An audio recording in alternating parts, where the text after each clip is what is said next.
Okay, welcome. You're here because you want the real insights, right? The stuff that actually works without all the noise. Exactly. You want to get the core knowledge and just, well, feel like you understand it properly. So today we're doing a deep dive into something pretty crucial. How folks over 65 can really boost their longevity, their well-being. And the really fascinating part, I think, is how simple morning habits, things taking just minutes, can make such a huge difference. We're talking years and quality of life, too.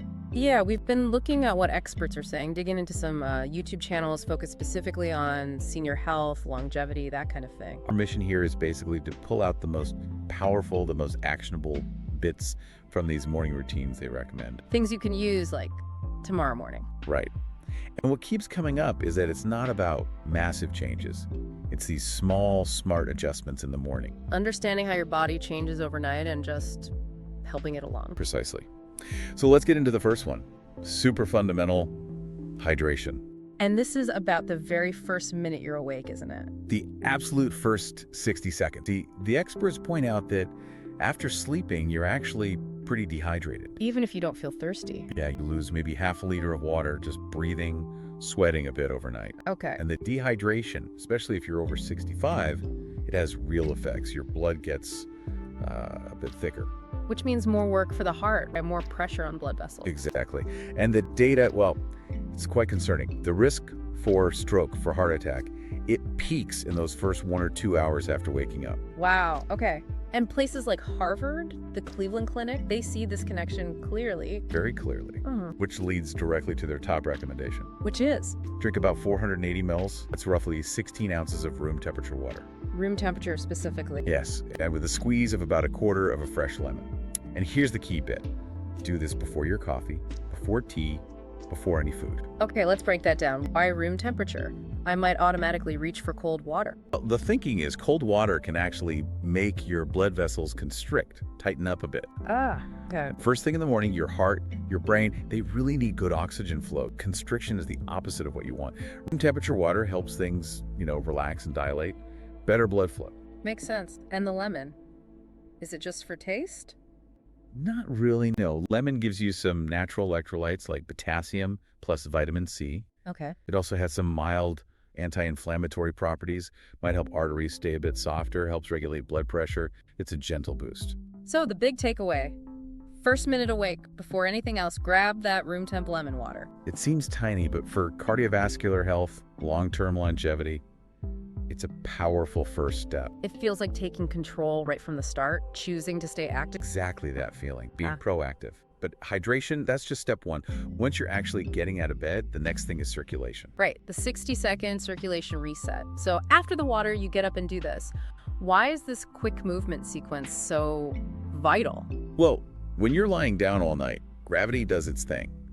Blood tends to pool a bit in your legs, your lower body. Okay. This means less oxygen might be getting to your brain right away.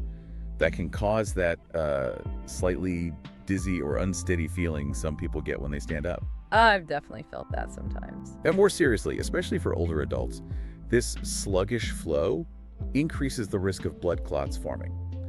Johns Hopkins research really highlights this issue. And there's a specific routine recommended. I saw mention of a Dr. Eleanor Thomas. Yes, a specialist in geriatric circulation. The idea is that a simple sequence can potentially boost blood flow to the brain by maybe up to 40%. 40%, that's huge. Lower stroke risk, more alertness. Exactly. That's the potential benefit. So what's the routine? 60 seconds, you said. Super simple. Huh? No equipment needed. You stand tall, feet about shoulder width apart. Okay. Breathe in deep and raise both arms straight overhead. Then breathe out slowly as you lower your arms. Got it. And then roll your shoulders back 5 times, then forward 5 times. Okay, easy enough. And the last part is 10 heel raises. Just lift your heels up, hold briefly, lower slowly. Heel raises, how do they help circulation? They act like a little pump. Your calf muscles contract and push that blood from your legs back up towards your heart. It helps counteract that pooling from lying down. Clever. So it's not just physical, there's a mental boost too. Absolutely. People report feeling clearer headed almost instantly, warmer, less groggy. Fighting off the morning sluggishness. Exactly. And long term, you're gently strengthening your cardiovascular system, supporting brain health. It's like flipping a switch, telling your body, okay, we're up, we're moving. That's a great way to put it. Still alive, still capable. So hydration's done, circulation's kickstarted. Next up is fuel. Which brings us to protein timing. And this seems really specific about when you eat it, especially after 65. That's the absolute key takeaway here. Getting enough protein daily is important, sure, but for older adults, the timing, especially first thing, is critical. Why is that morning window so important? Well, research, including from the National Institute on Aging, shows that between roughly 3 a.m. and 8 a.m., the body actually breaks down muscle protein at a faster rate as we age. Really? So while you're sleeping? Yes, it's a catabolic state. Hmm. And if you don't provide protein soon after waking, your body needs energy, so it starts breaking down its own muscle tissue. Wow. Okay, so you're losing muscle mass without even realizing it. It can be a slow, gradual thing. Even if you eat well later, that morning breakdown still happens if you don't intervene early. And I recall seeing something from Dr. Rebecca Fleming, a geriatric nutrition expert. Yes, her findings are pretty striking. Seniors who get about 25 to 30 grams of good quality protein within the first 30 minutes of waking. Within 30 minutes. Okay. They experienced potentially up to 64% less muscle loss over 5 years compared to those who skipped breakfast or ate protein much later. 64%. That is a massive difference, just from timing your protein. It really underscores the importance of that early intake for preserving muscle. So practically speaking, what's a good way to get 25-30 grams that quickly? There are quite a few easy options. A whey protein shake is, super fast and effective. Right. Or maybe 4 or 5 egg whites with 1 whole egg. That hits the mark. Okay. A cup of Greek yogurt, maybe boost it with a scoop of protein powder. Good idea. What about non-meat options? Sure. Soft tofu works. Cottage cheese is great. Or a quality plant-based protein powder like pea and rice blends can be very effective too.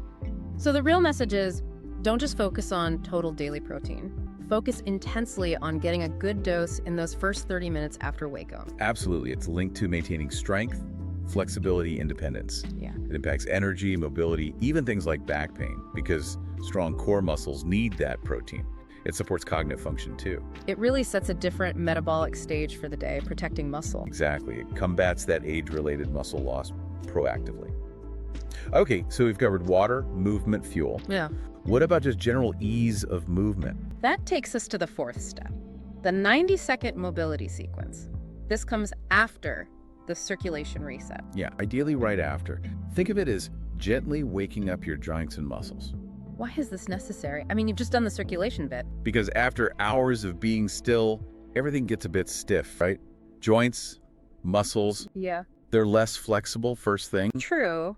And that stiffness, particularly in older adults, really bumps up the risk of falls, strains, joint injuries. Okay, that makes sense. Experts, like orthopedic specialists at the Mayo Clinic, talk about synovial fluid, the stuff that lubricates your joints. It actually gets thicker when you're inactive, like during sleep.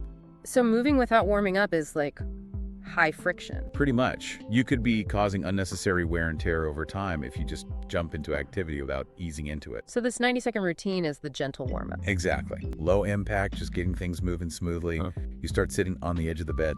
Rotate your ankles, maybe 10 times clockwise, 10 times counterclockwise. Yeah. Little circles with your knees, sitting down, 10 each way. Gentle joint rotations. Then stand up. Use support if you need it. Yeah. And do some gentle side leans with your upper body, maybe 5 each side. Slow torso twists, left to right. And finish with 10 slow backward shoulder rolls. That all sounds very doable, under 2 minutes. It is, and the payoff is significant. Lubricates the joints, reduces that stiff feeling, helps with balance. And crucially, lowers the risk of falls, especially if you've got maybe existing back or knee issues. Yes, significantly. It just promotes much more fluid, safer movement right from the start of your day. 90 seconds for potentially avoiding a fall seems like a no-brainer. Okay, so that's the body covered.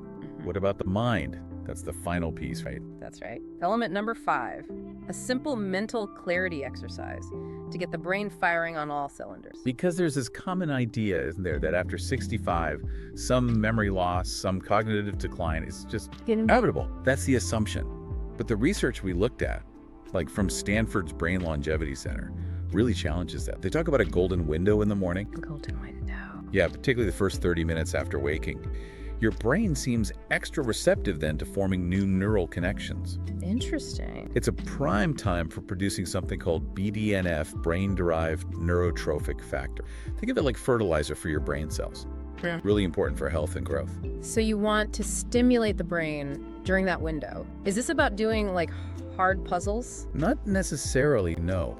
The exercise they suggest is surprisingly simple. After you've done the hydration, the movement, the protein, just sit quietly. Close your eyes for about a minute. Okay. And mentally try to replay yesterday, but do it in reverse order. Reverse order, like dinner, then lunch, then breakfast. Yeah, exactly. Think about dinner, what you did before dinner, lunch, conversations you had, activities where you were. Work backwards through the day. Huh. That sounds challenging, but simple. It is.